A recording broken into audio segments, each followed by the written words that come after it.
খবরদার কেউ ভিডিওটি উপরে ধাক্কা দিবেন না, দেখবেন আপনার কপাল খুলে যাবে। আজকে পড়া লাগবে না, শুধু আপনি শুনবেন, কারণ আমি সই শুদ্ধ করে সূরা ইখলাস 3 বার পাঠ করব, আর আপনি শুনলেই আপনার আমলনামায় 1 খতম কোরআনের সওয়াব উঠে যাবে।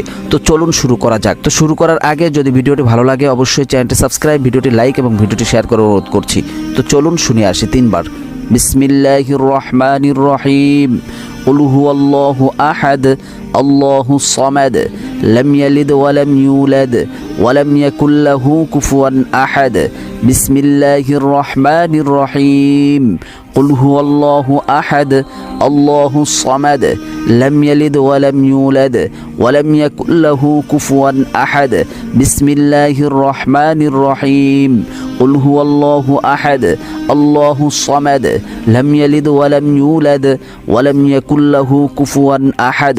যারা শুনেছেন তাদের আমলনামায় 1 খতম কোরআনের